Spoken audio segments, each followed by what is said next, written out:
21대 국회가 시작부터 삐걱거리고 있습니다. 내일까지 각 상임위원장을 선출해야 하는데 여야가 아직 합의점을 찾지 못하고 있습니다.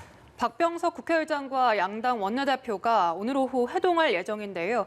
치열한 삿바 싸움의 결판을 낼지 주목됩니다.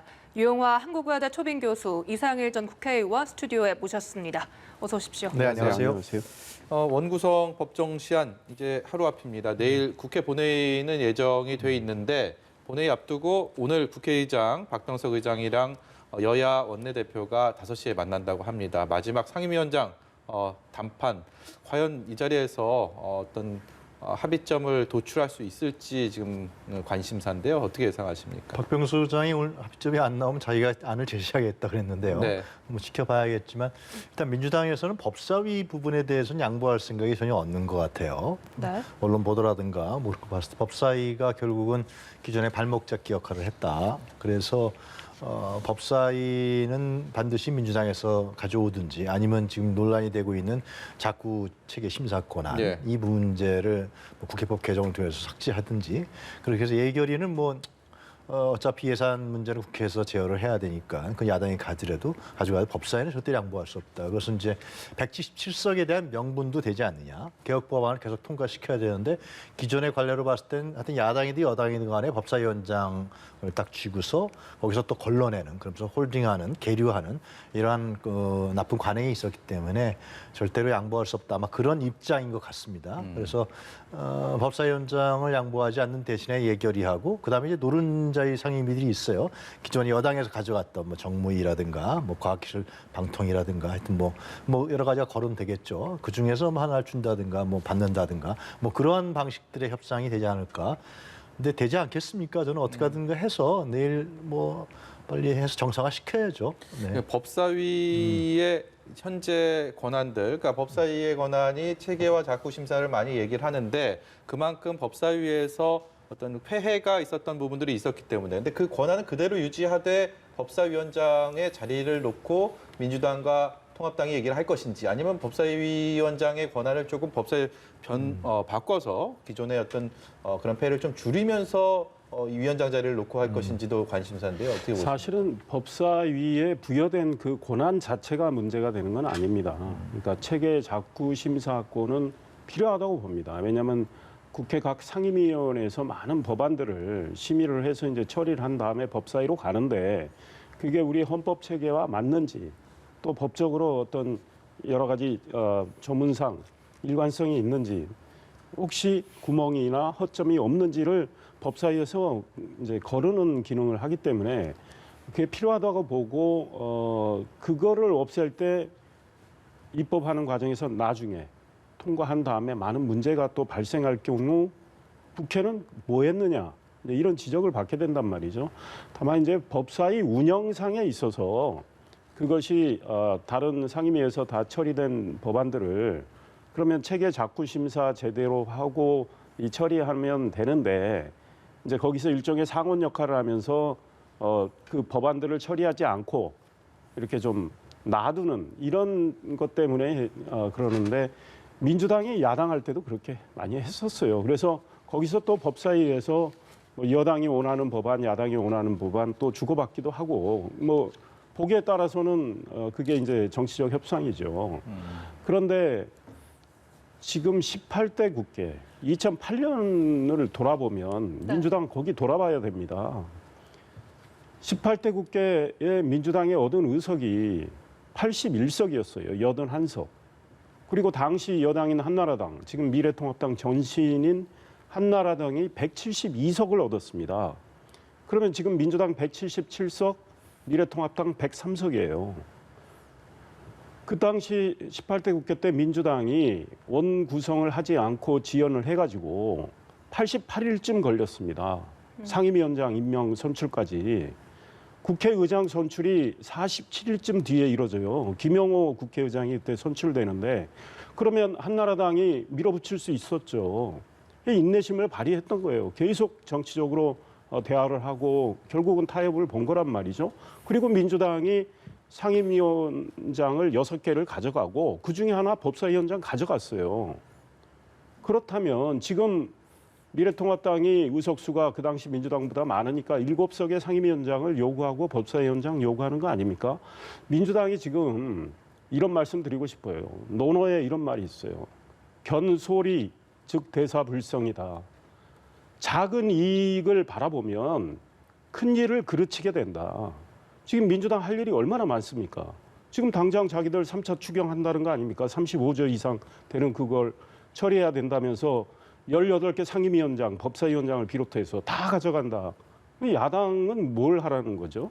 국회에서 야당은 그러면 허수아비 되라는 이야기입니까? 그러니까 민주당이 과거에 자기들이 주장했던 거 그리 되돌아가서 생각을 한다면 인내심을 발휘해서 양보할 건 양보하고 국회를 원만하게 스타트하는 게 맞죠. 남들이 할 때는 뭐 내로남불 정권이라는 게 그래서 나오는 거예요. 자기들은 로맨스고 남은 불륜입니까? 맨날 민주당 하는 게 이런 거 아니겠습니까? 그러니까 민주당 과거에 자기들이 어떻게 했는지 돌아보고 판단을 하는 게 좋겠다 이런 지적하고 싶습니다. 네. 예. 그러니까 그래서 저는 이참에 그러니까 2008년도에 지금 이제 이상일 의원께서 지적하신 대로 그 잘한 거 아니죠.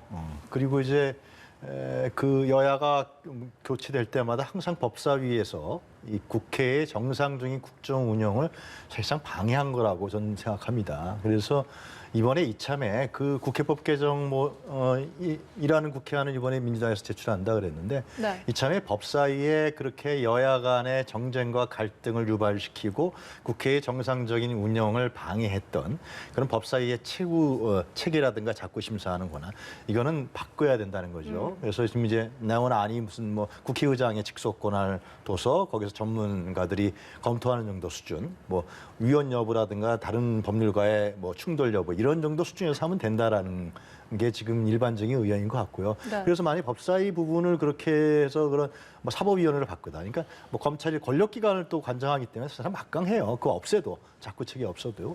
그러면은 사실상 법사위원장을 누가 하느냐는 지금도 그렇고 앞으로도 그렇고 이러한 불필요한 논쟁이 생기지 않는다라는 겁니다.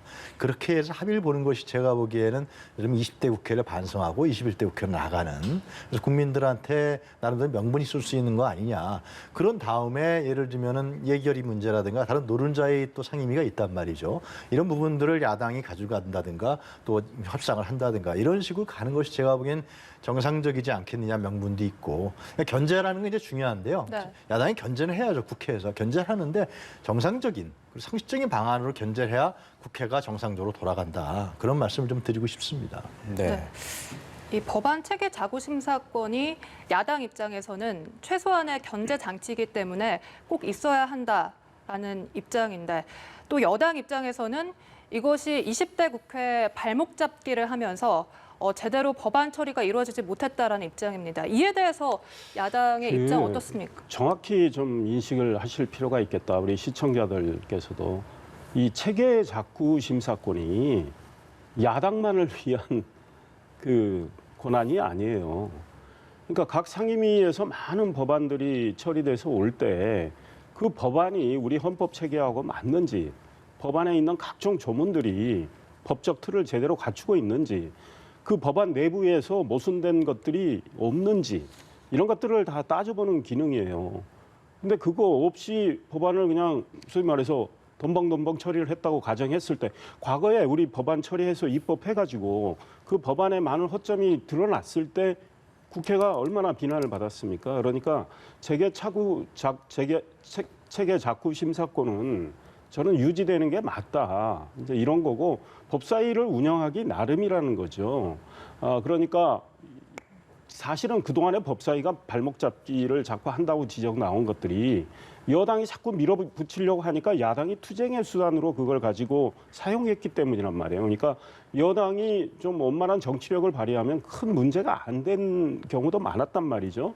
그래서 역시 국회 운영의 묘를 살리면 된다라는 생각이고 지금 민주당이 지난 20대 국회 때 말에 한 것들 국민들 다 기억하실 겁니다. 패스트 트랙에 소위 선거법안 등을 태워가지고 공수처 신설 법안도 태워서 정기국회 말에 쪼개기 국회까지 하면서 정기국회 끝나니까 쪼개기 국회 2박 3일짜리 국회 그런 국회 처음 봤죠. 그런 거 하면서 다 처리했어요. 그걸 또 개혁이라고 주장하면서 처리했어요. 그러더니 그 선거법안 지금 어떻게 하겠다는 겁니까 민주당? 그거 안 하겠다는 거 아니에요. 다시 고치겠다는 거 아닙니까? 그게 개혁입니까? 계약 법안들을 계속 만들어서 자기들이 일방 처리했지 않습니까? 그런데 지금 민주당에 그 의석을 갖고 있어요. 패스트 트랙을 이용해서 자기들이 마음대로 법안을 또 처리할 수 있는 이미 의석을 갖고 있는데 법사위까지 유명무실하게 만들겠다. 유명무실하게 만들어서 야당한테 주겠다. 아니면 현재 있는 기능을 가진 그 법사위는 자기들이 갖겠다. 이거 탐욕 아닙니까? 지나친 탐욕이죠.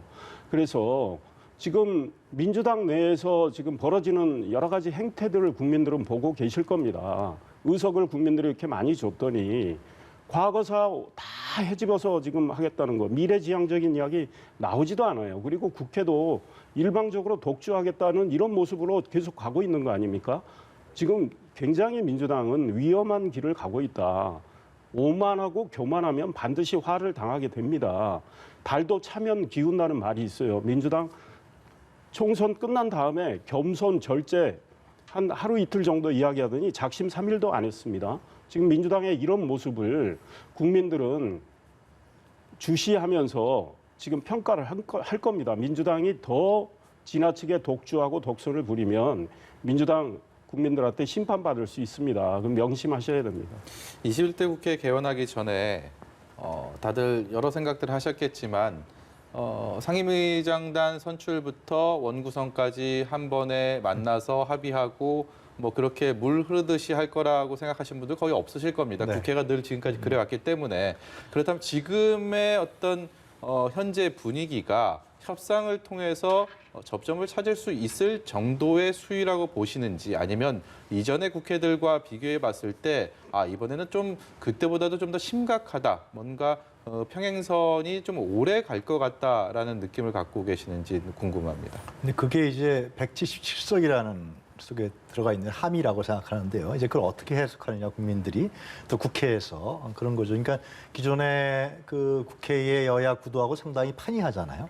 그럴 경우에 177석을 갖고 있는 민주당이 진짜 오만하고 독주하고 독선하는 이런 식의 국회 운영을 할 것인지, 아니면은 이제 국회 개혁이라는 문제와 코로나19라는 국가 위기 속에서 이 부분을 국민적 이해와 이익에 맞게 쓸 것인지, 그건 상당히 차이가 벌어질 거라고 제가 생각합니다. 만약에 진짜 정략적이고 당략적으로 민주당이 지금 야당에서 공격하는 대로 그것을 자기 자신들 국회 권력을 완전히 장악해서 이것을 국민의 이해와 판이하게 가긴다. 그러면 그건 오만과 독주고 177석에 대한 의미가 없어져 버리는 것이죠. 그러나 예를 들면 이것을 명분을 갖고서 국회를 개혁하고, 그리고 국회를 예를 들면 상시국회를 만들고 네. 발목이라든가 이런 걸 정상적인 국회 운영을 가도록 하는 방안을 마련한다 그러면은 저는 국민들 입장에 봤을 때도 저는 결코 뭐 박수를 칠 거다 이런 생각이 듭니다. 그래서 이제 며칠간이 제가 보기엔 분수령이 될 것 같은데요. 네. 또 177석이라는 위력도 있는 것이고, 그것이 국민이 뽑아준 그런 그 다수당으로 해준 그런 문제의식도 있기 때문에 상당히 저는 좀 누가 어느 당이 예를 들면 국민적인 지지를 받느냐 이런 부분인데, 저는 국민들 입장에서 봤을 때는 빨리 국회가 열리길 바랄 것 같아요. 그리고 이런 발목 잡기라든가 법사위를 누가 가져가느냐 해서 국민들은 크게 저는 관심을 안 가질 거라고 생각합니다. 실제로. 그래서 원만한 해결이 이루어졌으면 좋겠습니다. 네. 이 의원께서는 당위성을 떠나서 네. 어떤 식으로 좀 이번 상황들이 매듭을 지을 거라고 보십니까? 그러니까 오늘 국회의장과 여야 원내대표가 만나는데 사실은 여당이 어떻게 나오느냐에 달려 있는 것 같아요. 그러니까 여당이 2008년에 자기들이 야당이었을 때 그때 주장했던 걸 생각을 해서 미래통합당 법사위원장 가져가세요. 대신 법사위에서 뭐 지나치게 각 상임위에서 올라온 법안들을 묶어놓거나 뭐 이 소위 시쳇말로 발목 잡기 하는 거는 좀 야당도 자제해 주십시오. 이렇게 이야기를 하고, 지금 야당도 많이 지금 달라지고 있어요. 야당이 지금 미래통합당이 많은 국민을 위한 어젠다를 제시를 하면서 오히려 지금 정책 경쟁은 야당이 먼저 시작을 했단 말이에요. 지금 국민들 다 보고 계시잖아요. 민주당 이야기는 뭐 친일파 파면이 백선엽 장군 현충원에 보내면 안 되니, 칼기 제조사니, 한명숙 전 총리 뭐 제조사니 이런 이야기 나오는데, 미래통합당은 뭐 기본소득 문제 당장 할 건 아니라고 하지만 어젠다로 내놓고 데이터청 신설하자, 리쇼어링 하자, 하면서 계속 이야기를 하고 있습니다. 그러니까 야당이 발목 잡기를 민주당이 과거에 발목 잡기 많이 해서 지금 미래통합당을 그렇게 의심하는 모양인데 미래통합당이 그렇게 발목 잡기 좀 할 것 같지가 않아요. 이미 추경도 아이고 지금 급하니까 더 예산을 적극적으로 재정 정책을 하자고 미래통합당이 이야기하고 있지 않습니까? 그러니까 여당이 좀 과거 자기들이 말했던 관행대로 양보도 하고 해서 국회를 원만하게 운영할 의지만 갖고 있다면 예. 사실 오늘 합의 볼 수 있죠. 내일 본회의 열릴 수 있어요. 그런데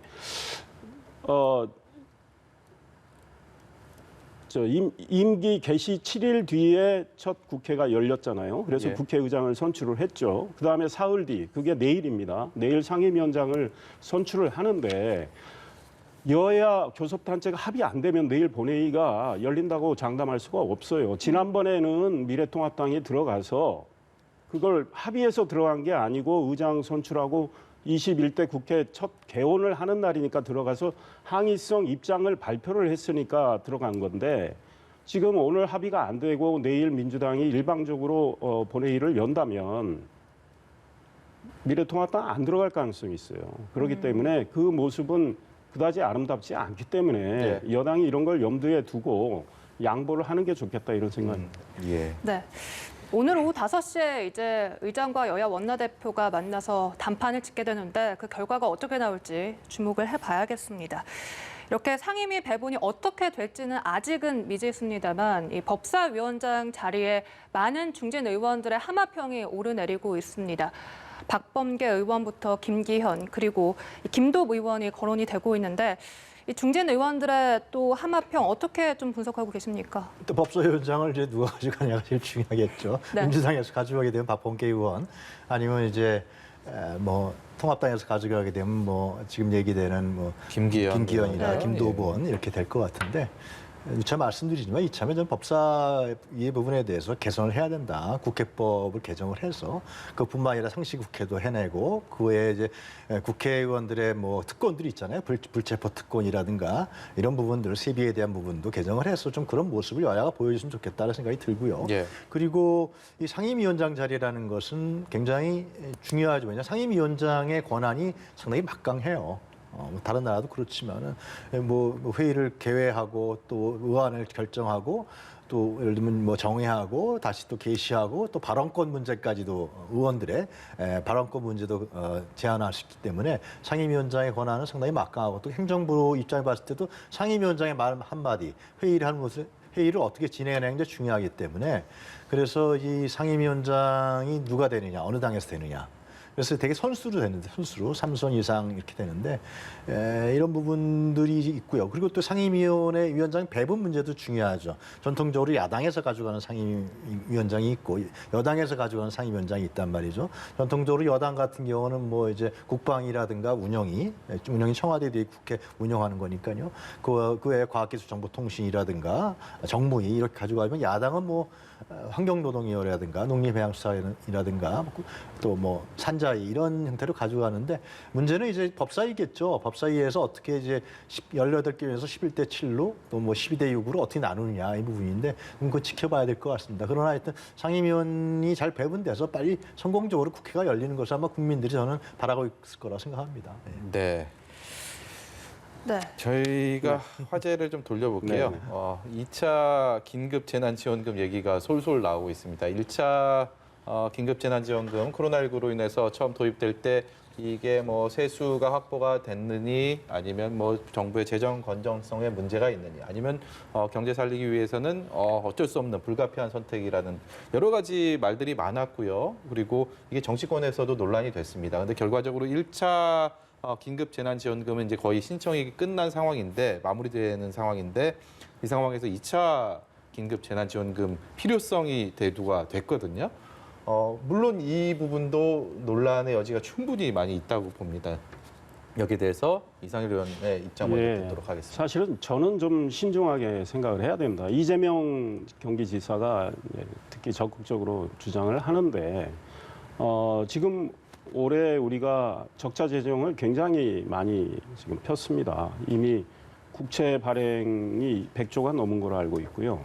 관리 재정 적자가 지금 100조 또 넘었습니다. 그러니까 기본소득을 뭐 미래통합당 김정인 위원장이 어젠다로 제시해 놨지만 네. 적자 재정 상황에서는 하기 어려운 거 아니냐 이런 이야기까지 하고 있는 상황이에요.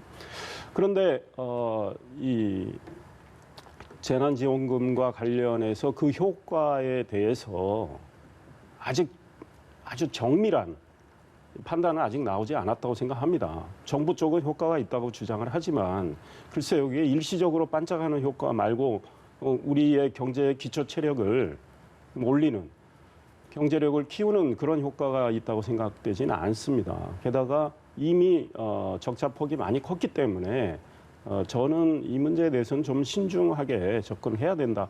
정부도 아마 그런 생각인 것 같아요. 이미 한번 했는데 뭐 또 자치단체별로도 했고 중앙정부 차원에서 됐기 때문에 사실 국민 입장에서는 2번 받은 셈이란 말이죠. 그런데 이재명 지사는 본인이 지금 2년 뒤에 소위 대통령 선거를 바라보고 있단 말이죠. 그런 맥락에서 이야기를 한다고 봅니다. 저는 정치적으로 본인의 어떤 뭐랄까 이미지 또 본인의 위상 네. 이런 걸 좀 키우기 위해서 던지는 카드라고 생각을 합니다. 그래서 정치적 계산이 들어가 있는 이야기이기 때문에 더 신중해야 된다 이런 지적하고 싶습니다. 네. 그럼 교수님께서는 어떻게 보십니까? 지금 99%를 수령했다 그러잖아요. 네. 그리고 약 64%를 이제 썼다는 거예요. 그래서 약 6조 원 이상의 그 비용을 이제 지원금 받은 사람들이 국민들이 썼다는 건데 긴급재난지원금을 처음에 이제 70%로 하다가 100%로 늘린 이유는 그 소상공인에 대한 문제였습니다. 그러니까 직접적 피해를 받았던 사람들에 대한 지원도 있겠지만은 그거는 뭐 또 지자체마다 나간 경우도 있고 30%를 다 100%를 한 것은 물론 보편적 복지라는 뭐 개념도 있었지만은 네. 이것이 소상공인에 대한 문제였단 말이죠. 그런데 지금 나오는 얘기는 하여튼 이 긴급재난지원금을 푸니까 지금 한 달도 안 됐는데 소상공인들이 예를 들면 상당히 혜택을 보고 있다 이런 그렇죠. 얘기는 나오고 있다는 네. 건 사실이란 말이죠. 그래서 저는 향후의 관건은 어느 정치인들이 주장한 데보다도 향후의 소상공인들의 상태가 어떻게 갈 것이냐. 라는 게 좀 중요한 초점이 될 거라고 보여져요. 지금 이제 코로나19가 좀 잦아들다가 다시 또 최근에 좀 상당히 좀 증폭되는 측면이 있잖아요. 확산되는 측면이요. 그것이 이제 국내 소비 경제를 다시 또 위축시키면 안 되기 때문에 코로나19를 예를 들면 확실히 예를 들면 전에 같이 좀 확실히 잦아드는 10명 이하로 잡게 된다. 그러면은 국내 소비가 다시 한번 이제 활성화될 수 있는 그럼 소상공인들이 혜택을 볼 수 있지만 만약에 계속 또 이게 아주 어려운 상황으로 간다. 예. 그러면 소상공인에 대한 지원책들이 각종 지원책이 강구될 수밖에 없다. 그 중에 하나로서 또 긴급재난지원금을 100% 하자. 뭐 이런 얘기도 나오지 않겠냐. 예. 그런 생각이 듭니다. 네. 네. 이 앞서 이전 의원께서 네. 기본소득제에 대해서 잠깐 언급을 네. 하시긴 했습니다만 이 기본소득제 도입에 대해서도 다뤄보겠습니다. 김종인 비대위원장이 가장 먼저 네. 이 기본소득제 도입을 꺼냈습니다. 사실 이 기본소득제는 사실 이 진보 진영의 어젠다였습니다. 그런데 이례적으로 보수 진영이 먼저 꺼내면서 여기에 대한 논의가 불을 붙고 있거든요. 물질적 자유, 빵을 살 수 있는 자유가 없으면 그것이 자유라 할 수 있는가? 이것에 대해서 어떻게 보십니까? 지금 이게 어떤 진영의 어젠다라고 생각하면 자꾸 혼란이 생길 수도 있겠다 이런 생각이 들고 김종인 미래통합당 비대위원장이 제기한 이 문제에 대한 문제의식을 좀 정확히 봐야 되는 거 아닌가 이런 생각입니다. 이분은 일단은 중장기적으로 생각하시는 것 같아요. 당장 이거를 도입하자 이 입장은 아니다. 이 기본소득제에 대한 연구가 필요하다. 왜냐하면 4차 산업혁명 시대가 지금 오고 있는데 이게 왔을 때 이제 더 성숙했을 때 결국은 우리들의 일자리가 많이 지금 없어진단 말이죠. 그럴 때 어떻게 살아가야 되느냐 이에 대한 문제의식을 갖고 있는 거란 말이죠. 그래서 기본소득제에 대한 연구를 시작을 해야 되겠다. 그런데 지금 현 상황에서 적자 재정이 계속 편성이 됐고 나라의 이 재정 형편이 좋지 않은 상황에서는 그거는 소위 말해서 헛된 희망에 불과하다. 기본소득을 당장 한다는 건 이런 말씀이란 말이에요. 그러니까 지금 정밀하고 진지한 검토를 시작을 하자 이런 취지란 말이죠. 그러니까 어젠다를 제시한 측면에서는 선점을 했죠. 왜냐하면 김정일 위원장은 이미 2016년에도 이야기를 했습니다. 그때 민주당 비대위원장 할 때도 대표연설에서 이 기본소득 이야기를 했죠. 그런데 세계적으로 그러면 기본소득을 도입한 나라가 있느냐? 아직까지는 없어요. 핀란드가 시험을 하다가 2년 하다가 그만뒀고 스위스는 국민투표에 붙여서 부결했어요. 그러니까 기본소득을 만약에 도입한다면 기존에 있는 우리 복지 체계를 어떻게 설계할 건가? 그리고 우리 경제력은 어떻게 키워나갈 건가? 이거 같이 맞물려서 연구를 해야 되고 그 국민의 근로 의욕은 또 어떻게 되는가? 이게 다 같이 함께 연구돼야 되기 때문에 당장 뭐 지금 긴급 재난지원금처럼 네. 그걸 확 뿌릴 수 있는 상황은 아니다. 그리고 이제 2차 긴급 재난지원금과 관련해서 이재명 지사의 이제 그 주장과 관련해서 한 말씀만 더 덧붙이면 지금 정부가 35조 5천억 정도의 규모의 3차 추경을 하고 있습니다. 그거를 지금 하는 상황에 이걸 또 하자. 사실은 우리 국민에 굉장히 부담을 주고 우리 후배들에게 우리 자손들에게 큰 부담을 지우는 문제여서 신중을 기해야 된다 이런 생각입니다. 네, 어쨌든 김종인 비대위원장, 이른바 김종인식 보수의 변화는 경제의 방점이 찍혀 있는 건 분명한 것 같습니다. 기본소득이 사실상 뭐 심상정 정의당 대표가 뭐 쌍수를 들어서 환영할 정도의 그런 이념이었으니까. 근데 이제 김종인 위원장의 어떤 경제 혁신위도 이제 내일 출범을 한다고 합니다. 이것이 40대 기술론과 맞물려서 지금 뭐 윤현숙 의원이나 유경준 의원 이런 분들이 이제 경제 혁신위에 또 참여하고 외부 인사들도 들어온다고 하는데 이전에 이제 새누리당에서 그리고 민주당에서도 경제 민주화 이론을 굉장히 설파를 했던 김종인 위원장이기 때문에 어떤 보수 진영의 어떤 경제 방점을 찍힌 변화가 어떤 식으로 앞으로 항배를 그릴지 이것도 큰 관심을 모으는데 어떻게 예상하십니까? 저는 뭐 전향적인 변화라고 봅니다. 근데 그것이 이제 과연 미래통합당에서 중지를 모으고 그걸 토대로 해서 예를 들면 진짜 실용적인 측면에서의 담론으로 진행될 수 있을 건가를 이제 지켜봐야겠지만은 지금 이상일 의원께서 잘 설명해 주셨지만 기본소득제 문제는 아직도 실험 단계에 있고 담론 단계에 있기 때문에 우리나라에서도 이 문제를 다시 시작해야 된다는 측면들이 강한 것이죠. 이 기본소득에 대한 사실상 개념도 지금 정확하지가 않습니다.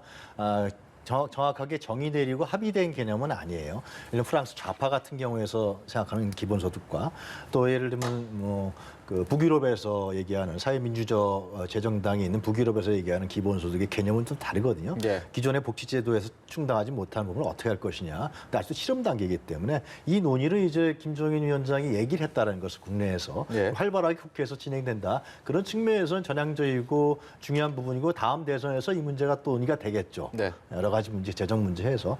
근데 하여튼 김종인 위원장이 지금 어떤 내놓는 워딩이나 이런 부분들은 특히 민주당의 입장에 봤을 때도 예. 고민해 봐야 될 것이고 전체 사회에 있어서도 향후에 우리 경제가 예를 들면 포스트 코로나 외에 어떤 방향으로 나갈 것이냐 이런 부분에서의 논의가 이루어지기 때문에 네. 좀 전향적인 제안이라고 좀 봅니다. 예. 근데 그 손뼉도 마주쳐야지 박수가 날 텐데 김종인 위원장의 이런 변화, 이런 혁신에 대해서 당내에서도 조금 좀 다른 목소리가 있단 말이죠. 이 부분은 좀 극복할 수 있는 부분이라고 생각하십니까? 네, 일부 의원들 또 일부 당 밖에 계신 분들 이런 분들이 문제 제기는 하고 있는데 저는 그거는 자연스러운 현상이고 그걸 통해서 결국은 이 토론이 형성이 되고 그 토론을 통해서 어떤 이 소위 말해서 접점이 마련되는 이 과정이 꼭 필요하다. 그러니까 김정일 위원장이 일단 어젠다로 이거를 제시를 했는데 이에 대해서 이 미래통합당 내부에 많은 토론을 통해서 공감대가 형성이 돼야 되는 그런 과정으로 저는 가리라고 봅니다. 그래서 지금 일부 반대에 나오는 게 당내에서 소위 김정일 위원장에 대해서 불만을 표출한다, 발목 잡기다 이렇게 보실 필요는 없겠다. 네. 다만 중요한 것은 그렇습니다. 김정일 위원장의 어떤 개인기가 있다면 당 전체의 팀워크가 있는 거란 말이죠. 이게 이제 조화롭게 같이 가야 소위 시너지가 생기고 추진하는 그 힘이 생긴단 말이죠. 이런 맥락에서 앞으로 김정인 위원장이 공감대를 형성하는 그런 노력을 저는 할 걸로 생각을 합니다. 예. 네. 오늘 아침 보도된 소식과 관련해서도 얘기를 나눠봐야겠습니다. 이 위안부 피해자 쉼터 평화의 우리집 소장이 숨진 채 발견됐습니다. 최근 이 쉼터는 검찰의 압수수색을 당했던 곳인데 이 소장은 그동안 압수수색 때문에 힘들었다라는 말을 하기도 했다고 합니다. 이 윤비양 의원과 관련해서 이 논란 더 불붙을 거라 보십니까? 하여튼 뭐 지금까지 나온 보도에 따르면 뭐 타살 흔적은 없다. 네. 경찰에서 얘기를 하는 것이고요. 그리고 그 수장이 그런 이제 안타까운 일을 당하기 전까지는 이제 상당히 힘들다 그런 얘기를 했다라는 게 이제 언론 보도에서 나오는 정도 수준인데요. 예. 정확한 경위는 밝혀져야겠죠. 그러나 하여튼 그런 검찰이 이제 그 압수수색할 때 좀 무리하지 않았느냐. 거기 할머니 한 분이 계시니까 예, 예. 그런 얘기도 불구하고 한 거는 핵심 증거 거기 있는 거 아니냐 뭐 그런 얘기가 나왔단 말이죠. 그리고 그 이후에 검찰 수사가 상당히 옥죄했을 거라고 저는 생각이 들고요. 네, 발빠르게 움직였을 거라 생각이 들기 때문에 이러한 문제에 대해서 저는 검찰이 좀 시간이 좀 많이 지났어요. 굉장히 윤미향 그 당선인 시절부터 문제가 터졌던 것인데 그래서 이 문제를 좀 신속하게 빠르게 수사를 해서 이것이 이 위안부 피해자 할머니 운동이라든가 위안부 피해자 운동이라든가 여러 가지 중층적이고 복합적인 종합적인 문제이기 때문에 검찰의 빠른 수사와 또 명쾌한 어떤 해결 결론 이런 부분들이 좀 빨리 나는 게 중요하지 않을까 생각합니다. 네. 검찰 수사에 아무래도 아주 조금이라도 영향을 미칠 사안이 되지 않을까라는 생각도 들거든요. 글쎄요, 이제 그 경위가 더 확인이 돼야 되겠죠. 일단 그 안타까운 일인데, 제가 알기로는 그 쉼터 소장님 그분께 검찰이 조사를 한 적이 없어요. 그리고 출석 요구, 조사를 위해서 출석해달라고 요구도 한 적이 없다는 게 검찰 쪽 이야기예요. 그런데 이제 아마 본인이 여러 가지 심적으로 압박감이나 스트레스나 이런 걸 받으셨겠죠. 그런데 이와 관련해서는 글쎄요, 더 경위가 필요하고 검찰이 검찰대로 검찰은 자기 역할을 또 해야 되는 측면이 있기 때문에 결국은 검찰이 초점을 맞추고 있는 분은 윤미향 의원이죠. 그리고 이제 정대협, 정의연의 핵심들. 이분들에 대한 수사가 계속 진행이 저는 뭐 된다고 봅니다. 예. 그래서 가능하나 우리 교수님 말씀대로 이 국민들이 매우 궁금해하는 이런 사안이기 때문에 철저하고도 좀 신속한 수사를 해줘야 되고 예. 관심은 결국은 윤미향 의원을 부를 거 아닙니까? 부를 때 지금 국회 회기는 열려 있단 말이죠. 예. 네. 물론 뭐 한 달이 지나면 소위 말해서 이제 국회가 닫힐 경우에 윤미향 의원은 불체포 특권을 그때 누릴 수가 없어요. 근데 이번 회기 중에 소위 검찰이 뭐 체포영장을 발부한달까 이럴 때 윤미향 의원이 어떤 태도로 나올지 주시가 되고 민주당이 정말 우산을 보호막을 펼칠지 이런 것들 국민들이 아마 관심 있게 지켜볼 겁니다. 그런데 윤미향 의원은 본인이 2차 기자회견 때 직을 활용해서 검찰 수사를 받지는 않겠다는 식으로 이야기를 했어요. 예. 그 본인이 한 이야기를 지킬지 한번 저도 지켜보겠습니다. 예. 오늘 말씀은 여기까지 듣도록 하겠습니다. 지금까지 유용화 한국외대 초빙 교수 이상일 전 의원이었습니다. 고맙습니다. 고맙습니다.